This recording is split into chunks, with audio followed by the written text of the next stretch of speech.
Okay, Shays' Rebellion highlighted the shortcomings of the Articles of Confederation. The colonial system, unitary system, showed the shortcomings in terms of the primary citizens versus second-class citizens. We talked about that. The natural reaction to the unitary system would be, well, let's do the opposite of it. If this is so stinking bad, what's the opposite of the unitary system?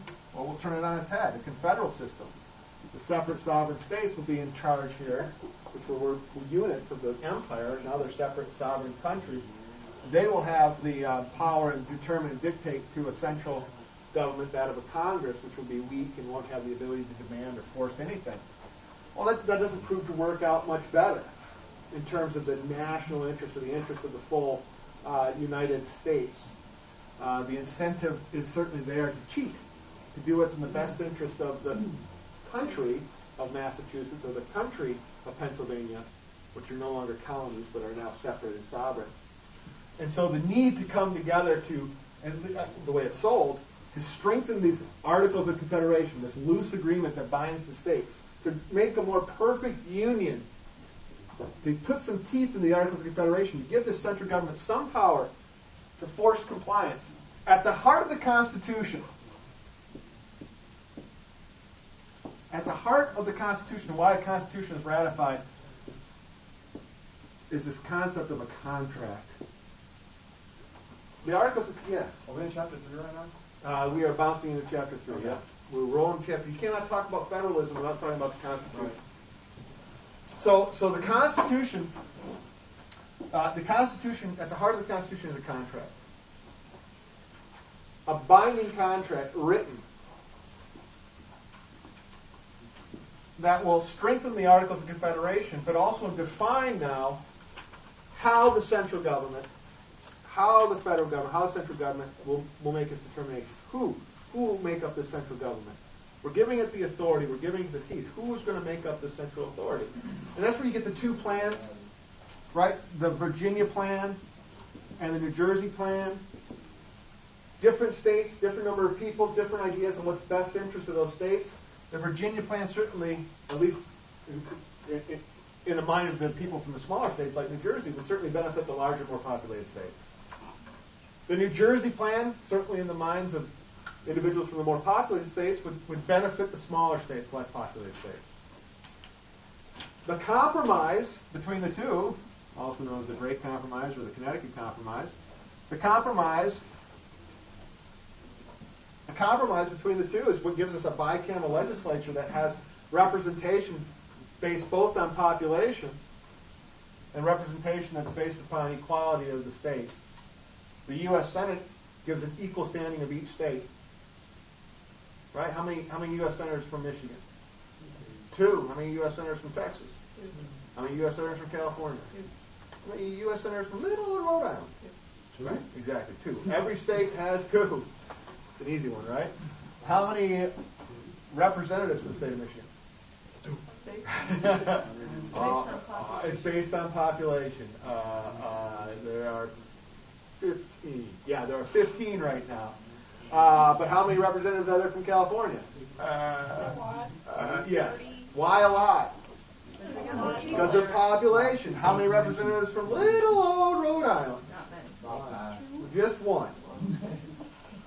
Just 1. Maybe 2 now. I don't know. But the population is to the point of where it's so small. Right? If you base it upon population, you have fewer than the greater the population. And that's, again, as we go building, formulating, adopting, before a solution can be adopted, it has to go through both chambers, through the House and the Senate. In other words, it has to be good for the people, people's house, and it has to be good for the states. So it took into consideration both the Virginia plan and the New Jersey plan, or the interest of Virginia and New Jersey, and that was the compromise. And there are many compromises in the Constitution like that. Not just big states, populated states versus smaller states, not just the concept of sovereignty versus the will of the people, sovereignty of the states, the will of the people, not just that, but also that issue of slavery, as I said, was always an issue. But that issue of slavery, and how do you determine population? Well, 3/5, those other individuals. 3/5 of a person. You can almost see that compromise taking place. 1 for 1. Southern states, in terms of representation, hey, those individuals who are here, who are servants and slaves, we got counted as part of the population as 1 for 1, so our representation should go up. And somebody from the states that had fewer servants and slaves said, oh, yeah, no, I don't think so. We're not going to have that. And then we had to balance that out.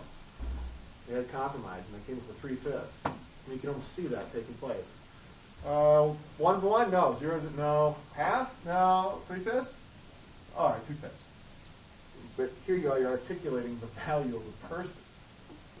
At any rate, compromise within that Constitution in deference to the North versus the South, in deference to agriculture versus industry, in deference to small states versus large states.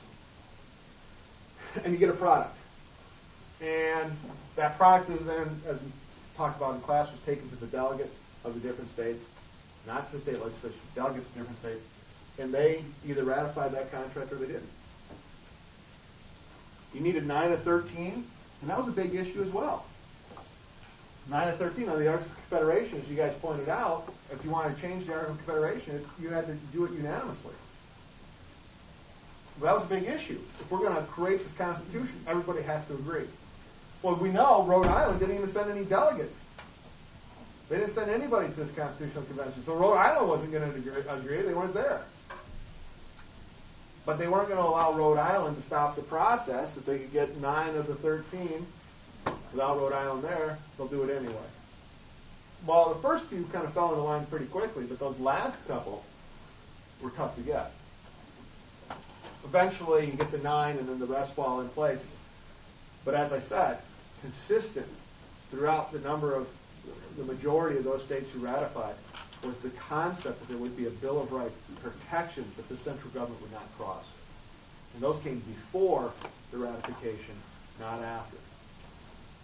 Right. Now, Congress ultimately ratifies the amendments to the Constitution or puts those amendments to the Constitution out there which are ratified by the states, but those conditions that we see in the Bill of Rights, those conditions, they would not have been attached if the agreement would not have been there. That Constitution would not have been ratified.